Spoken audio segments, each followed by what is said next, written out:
Ողջույն։ Ցանկացած ինքնիշխան պետությունում ընտրությունները բացառապես երկրի քաղաքացիների ներքին գործն են։ Մեզ մոտ իշխանության քարոզարշավը անում են օտար մայրաքաղաքներում։ Պաշտոնապես 2 օրից կսկսվի նախընտրական քարոզարշավը, բայց Նիկոլի օգտին քարոզչությունը վաղուց են սկսել։ Հայաստանում վերջին 2 օրերի եվրոպական գագաթնաժողովները ևս շատերը բնորոշում են որպես նախընտրական աջակցություն Փաշինյանին։ Ովքեր են Նիկոլին բացահայտ աջակցողները։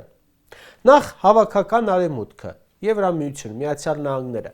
Վերջերս այդ երկրի փոխնախագահը Հայաստանում հայտարարեց, եթե իմ աջակցությունը որևէ նշանակություն ունի, ապա Փաշինյանը միանշանակ վայելում է այն։ Միացյալ Նահանգներում գուցե, բայց Հայաստանում հաստատ J.D. Vance-ի աջակցությունը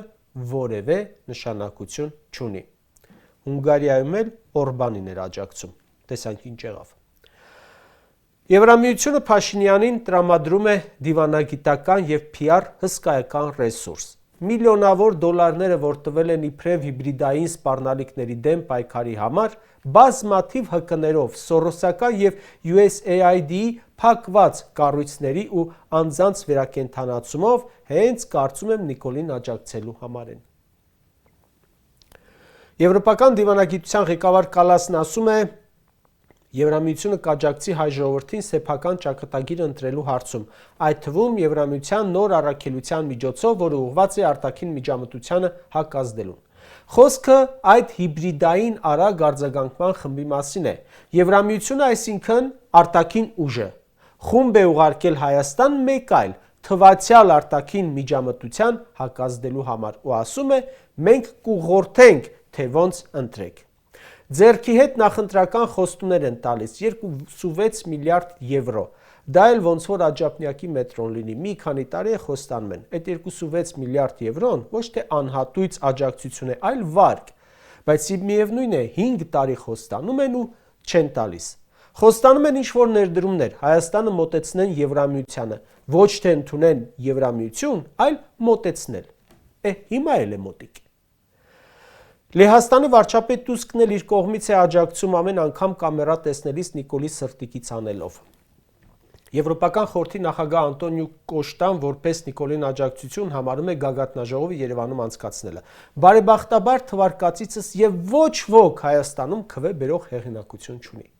Նիկոլի բացահայտ աջակիցներն են Թուրքիան ու Ադրբեջանը։ Թուրքիայի արտգործնախարար Ֆիդանը սատարեց Ադրբեջանի գործող իշխանությունը եւ նախկին արտգործնախարար Մամեդյարովը այսպես կոչված քաղաքացիական հասարակությունը, որը որոշ հայկական ազգանուն ունեցողների հետ փոխայցեր են անում,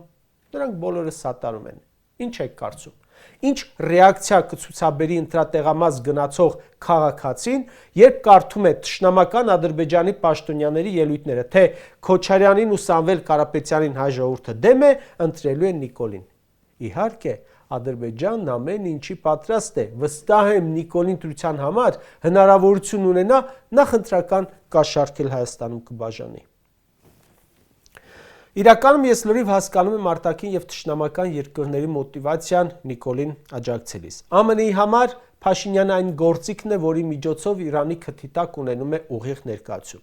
Փաշինյանը Եվրամիության համար այն կատարյալ գործիքն է, որի միջոցով նրանք լուծում են իրենց գլխավոր խնդիրը դուրս մղել Ռուսաստանին Հարավային Կովկասից։ Թուրքիան ու Ադրբեջանը ստանում են ամեն ինչ ցեղասպանության ժխտումից, Արարատի ուրացումից մինչև տարածքներ եւ ադրբեջանցիներով Հայաստանի բնակեցում։ Նրանք բոլորը տեսնում են, որ իրենց աջակցությունը վայելող տեխնացուն երկրի ներսում չունի բավարար վստահության քվե եւ ուրեմն անցնում են արդեն բացահայտ աջակցության եւ բոլոր խաղաքարտերը նետում են դաշտ։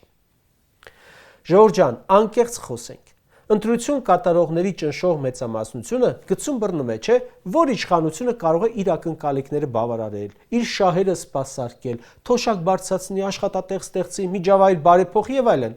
Այո, կա նաեւ ավելի մեծ շահ՝ հայրենիք, պետություն, անվտանգություն, բայց բոլորը չէ, որ դրանով են առաջնորդվում։ Հիմա նույնը Եվրամիությունն էլ, ԱՄՆ-ն էլ, Թուրքիան էլ իրենց անձնական շահի համար են ուզում այդ ընտրությունը, այլապես կասեին ոչինչ, ով էլ ընտրվի Հայաստանում կշարունակենք մեր քաղաքականությունը։ Ներսում չունենալով դրսից է աջակցություն ակնկալում այս իշխանությունը, ու հենց դա է վկայում, որ եթե Նիկոլը ընտրվի, լինել է ոչ թե հայ ժողովրդի վարչապետը,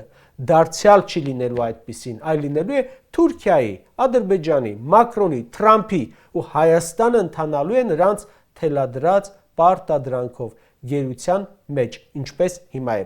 Ահա սրանք են ֆինանսավորում Փաշինյանի քարոզարշավը, հեռացող ղեկավարի հետ գագաթնաժողով անելով։ Նրանք են, որ հայ ժողովրդի դեմ հիբրիդային պատերազմ են վարում։ Եթե քո երկրի իշխանությունը կախված է դրսի ուժերից, քո երկիրը դադարում է գոյություն ունենալ որպես անկախ պետություն։ Կրկնում եմ, ես հասկանում եմ Նիկոլին սատարող դրսի ուժերի մոտիվացիան։ Ես միայն չեմ հասկանում այն հայերի մոտիվացիան, որոնք պարգևավճար, բարձր աշխատավարձ ստացող ՔՊԱ-կան չեն, Հայաստանի այս կործանում նվաստացումից չեն օգտվում, բայց քվեարկում են նրա օգտին։ Այն նրանց չեմ հասկանում բոլորովին։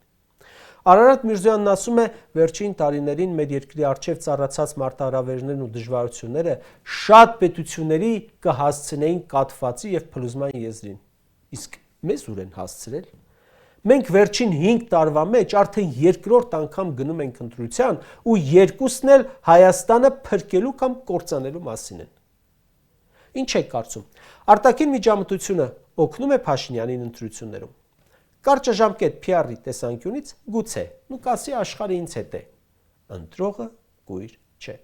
Մարդիկ տեսնում են, որ արևմտյան մեշոկներով փողերի մի մասը ոնց եկել է, այնպես էլ հետ է գնում։ Իրեն դրանից քոր կոպեկ էլ չկա, իսկ եվրոհյուրերը մեզ ոչ սահմանային սպառնալիքներից են պաշտպանելու, ոչ տնտեսական ու սոցիալական աղետներից։ Ավելին, հենց իրենք ստեղծելու են այդ աղետը Հայաստանի հաշվին մեծ տրագիկոմեդիա Երևանում խաղալով։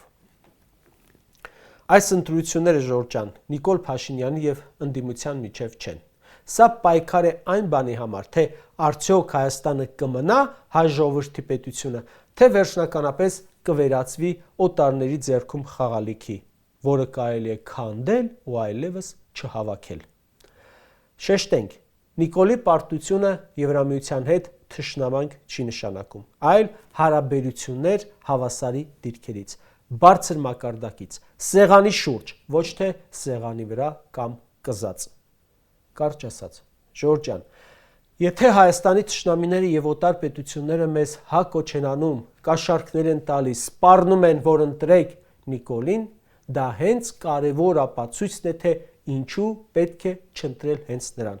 Ինչպիսի աջակցություն էլ նա ստանա դրսից մեկ է, Հայաստանի ճակատագիրը որոշելու է հայ ժողովուրդը, Հայաստանում ապրող Հայաստանի Հանրապետության քաղաքացին։ Այսօր Երևանում հայտնված թուրք բանագնաց Սերդար Քլչը ասում է, Հայաստանում իրեն զգում է ինչպես տանը։ Այս ընտրությունները նրա մասին են, որ մեր թշնամին իմանա իր տեղը, չափը, դիստանցիան ու Հայաստանում տանտեր չդառնա։